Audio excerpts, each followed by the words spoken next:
Então, boa tarde, pessoal. Espero encontrá-los bem. Aqui é o professor Marcos de Química. Estou aqui no Centro Tecnológico da Faculdade da Univangélica e venho apresentar para vocês aqui um experimento. Esse experimento, ele aborda deslocamento de equilíbrio químico. Um dos conteúdos que nós vimos foi equilíbrio químico e hoje vou trabalhar com vocês uma percepção de deslocamento de equilíbrio químico a partir de um experimento químico. O deslocamento de equilíbrio químico que a gente observa foi proposto por um cientista, no qual ele produziu uma informação que gerou um princípio, que é denominado por princípio de Le Chatelier. O que diz o princípio de Le Chatelier? O princípio de Le Chatelier, que identifica os deslocamentos de equilíbrio químico, ele nos afirma que toda reação química, no qual nós submetemos essa reação em equilíbrio químico a uma ação, essa própria reação tenta minimizar os efeitos dessa ação promovida. Então aqui nós temos um equilíbrio químico e é identificado aqui por essas duas setas. A seta que indica reagente transformando em produto e produto voltando a ser reagente. Situação em equilíbrio dinâmico. As espécies químicas envolvidas é o cloreto de ferro 3, tiocianato de amônio, que levou à formação de tiocianato de ferro mais NH4Cl. Nós vamos realizar essa mistura de tiocianato de amônio mais cloreto de ferro 3 e vamos perceber a formação de uma coloração vermelha. Então, a reação química, a junção desses compostos nos leva à formação de uma coloração vermelha.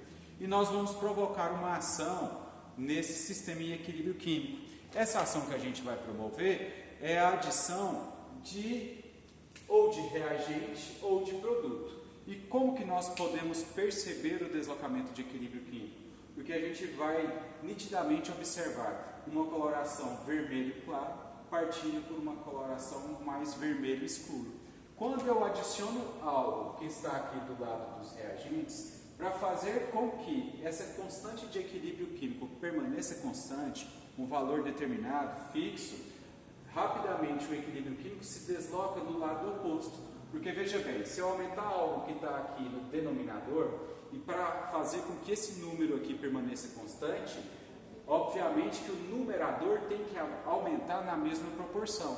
Então a gente vai ter a percepção de uma coloração vermelho claro partindo para um vermelho mais escuro. Ok? Então eu vou fazer a mistura inicial nossa aqui. Conforme é solicitado, nós colocamos 60 ml de água. Eu tenho um auxílio aqui, uma proveta, aqui uma piceta contendo água. Vou aferir aqui 60 ml de água e vou colocar aqui no becker. Posteriormente eu vou colocar 3 gotas de cada um desses reagentes ali. O cloreto de ferro 3 e o tiocianato de amônio. Emerson. Em quantas gotas? 2. Então está aqui a nossa água, aqui a nossa famosa proveta, aqui o nosso becker, tá? 60 ml de água. E eu agora vou pegar 3 gotas do cloreto de ferro 3, tá aqui cloreto de ferro 3, e 3 gotas do tiocianato de amônio, NH4SCN, 3 gotas de cada um. E vou unir aqui junto a essa água que nós já coletamos aqui, que eu já coletei aqui. Vamos lá, 3 gotas dessa substância aqui. 1, 2, 3. Está com a coloração um pouquinho alterada, não está com a coloração natural dele, que é um alaranjado mais intenso. Vamos verificar se vai dar certinho aqui a produção da coloração vermelha. 1, 2, 3 gotas aqui. Então nós fizemos a nossa solução base. Vou fazer a mistura aqui, formação da coloração vermelha, o que nos indica que houve a formação aqui do tiocianato de ferro mais NH4Cl.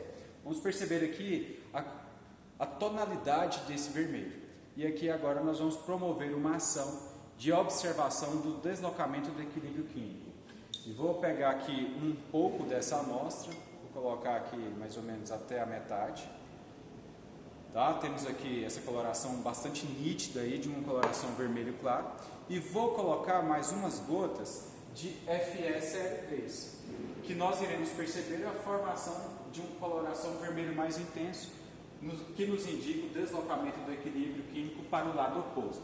Se eu adiciono algo que está do lado do reagente, rapidamente essa reação química desloca para o lado dos produtos. O inverso, se eu adiciono algo do lado dos produtos, rapidamente se desloca para o lado dos reagentes. Eu vou colocar aqui mais algumas gotas de FeSL3 aqui e vamos verificar se vai ficar aqui numa coloração mais vermelha intensa. Coloquei aqui mais 3 gotas aqui de FeSL3 e a gente observa, né, rapidamente aqui um vermelho bem mais intenso, o que nos indica o deslocamento aí da reação química para o lado direito. Agora eu vou colocar uma outra substância. Eu vou adicionar o cloreto de amônio. Esse cloreto de amônio sólido, tem fácil aí. Cloreto de amônio. Vou adicionar o cloreto de amônio, que é um dos produtos da reação, e aí a gente vai observar saindo de uma coloração vermelho claro com um vermelho ainda mais clarinho um pouco. Então essa daqui é a nossa solução base, preparada pela adição de 60 ml de água e 3 gotas de cada um dos respectivos reagentes. E agora eu vou adicionar isso aqui, ó, cloreto de amônio.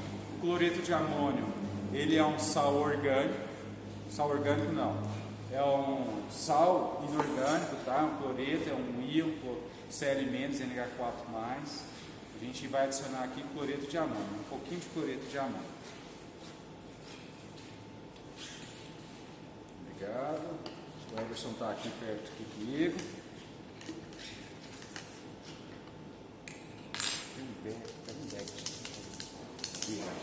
Aqui é o nosso cloreto de amônio.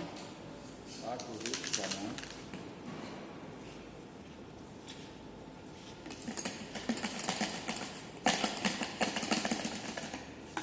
Vou pegar aqui com o auxílio de uma espátula, vou pegar um pouco de cloreto de amônio e vou adicionar aqui a essa solução básica que nós fizemos aqui. Então tá aqui, ó, o cloreto de amônio aqui.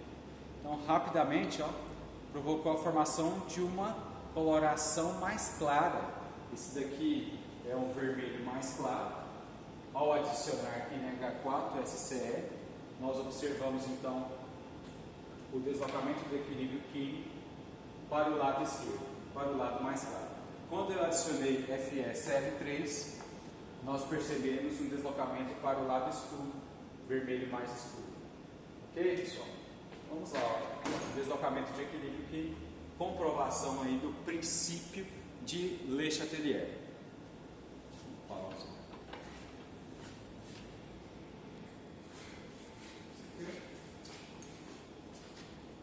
Então vamos lá, pessoal. Agora eu vou apresentar para vocês uma clássica reação de óxido-redução. Lembrando que reações de óxido-redução são aquelas reações químicas que acontecem com variação do número de oxidação dos elementos químicos envolvidos ou reações químicas que ocorrem com transferência de elétrons, no qual a gente vai ter uma espécie química que doa elétrons e uma espécie química que recebe elétrons. A espécie química que doa elétrons, ela sofre a oxidação. Essa reação química a gente chama de oxirredução porque sempre acontece aos pares.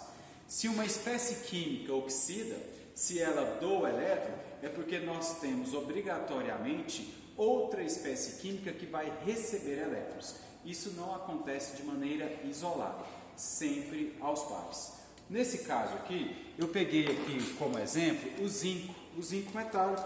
Um metal, né? Nós temos aqui zinco metálico, tem aqui na minha mão, zinco metálico. Zinco que é utilizado aí na construção civil, como por exemplo na confecção de calhas, muito utilizado também como telhas de zinco. E o zinco, ele tem uma certa facilidade em doar elétrons quando a gente coloca o zinco sob influência de uma solução de sulfato de cobre. Eu tenho aqui uma solução de sulfato de cobre, a coloração de uma solução de cobre, de sulfato de cobre, ela tem essa coloração azul. O que vai acontecer nesse sistema reacional? Vamos lá, ó. Eu tenho aqui zinco metálico. Todo metal no seu estado sólido tem um estado de oxidação igual a zero. E ele vai passar de zinco sólido para zinco 2+. Então ele vai desprender na fase iônica Zn2+, no meio da água e vai liberar 2 elétrons. A solução de sulfato de cobre, aquosa, solução de CuSO4, nosso sulfato de cobre que tem a coloração azul, ele na sua forma ionizada, nós temos a presença do Cu2+, mais no ânion SO4 2-. O Cu2+, ele vai aceitar esses 2 elétrons, no qual o zinco disponibilizou no meio aquoso. Então fica assim, ó, Cu2+, mais 2 elétrons, e ele vai para o estado de oxidação 0. Ele sai de 2+ para 0. Essa primeira reação aqui, de 0 para 2+, em termos de carga, nós afirmamos que teve um aumento, 0 para 2+, um aumento, portanto houve uma oxidação. E o cobre vai sair de Cu2+ para Cu0 na fase sólida, de 2+ para 0, houve uma diminuição, portanto houve uma redução. Ok? Então nós temos aqui na reação uma reação de oxidação e na reação número 2 uma reação de redução. A somatória dessas duas reações, nós temos a reação global, que é a reação de todo o sistema de oxirredução. Então nós temos aqui elétrons no produto, elétrons nos reagentes. Como vamos somar essas duas equações químicas, 2 elétrons do produto se cortam com 2 elétrons dos reagentes. E nós teremos a seguinte formação em termos de equação química: Zn0 mais Cu2+, levando à formação de Zn2+, mais Cu0. É muito simples de eu mostrar isso para vocês aqui e como que nós conseguimos perceber essa reação de oxidação e redução. Eu vou pegar aqui o zinco metálico, que tem essa coloração de característica do zinco, que é um pouco acinzentado, opaco. Vou colocar aqui e vou colocar a nossa solução de sulfato de cobre aqui no nosso becker, tá? Becker, vou colocar aqui a solução de sulfato de cobre. Em poucos minutos a gente vai perceber uma coloração mais avermelhada sobre essa superfície da lâmina de zinco. Essa coloração avermelhada nos dá o indício de que o cobre está saindo da fase iônica e vai se formar impregnando aí por toda a superfície do zinco. E como consequência, como o cobre está saindo da fase iônica, essa solução que tem um determinado azul, uma certa tonalidade de azul, vai ficar ainda mais fraca, tá? Eu vou colocar aqui mais umas chapinhas aqui, umas lâminas aqui de zinco, para a gente perceber aí depois. Eu vou tirá-la aqui da solução e mostrar para vocês a coloração dela aqui. Só um instantinho.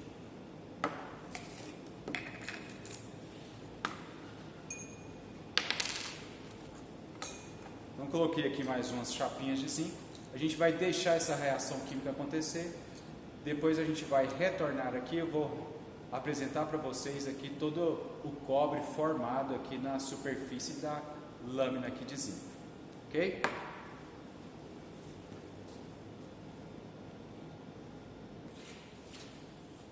Então vamos lá, ó. Aqui a nossa solução, no qual eu coloquei aqui as lâminas de zinco. A gente pode perceber aqui a formação de um resíduo aqui na solução. A coloração que saiu de um azul mais intenso ficou um azul mais fraco.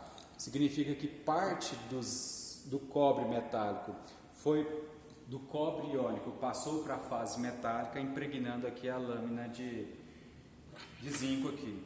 Com o auxílio aqui dessa pinça eu vou tirar aqui uma dessas lâminas e vou mostrar mais próximo aí da câmera para vocês aqui. Temos aqui então nosso pedacinho de zinco aqui, impregnado aqui de cobre, e a gente já percebe a coloração característica de cobre sendo reduzido aí na nossa chapa de zinco. Inclusive as pilhas antigas, aquela famosa pilha de Daniel, ela foi primeiramente criada, no qual foi colocado lâmina de zinco e lâmina de cobre formando uma pilha, várias lâminas sobrepostas umas às outras, e entre essas lâminas colocava-se uma solução eletrolítica, uma solução rica em algum sal, para poder fazer o fluxo de elétrons entre essas lâminas. Então essas placas de zinco percebiam então o fluxo de elétrons, e esse fluxo de elétrons poderia alimentar um dispositivo elétrico.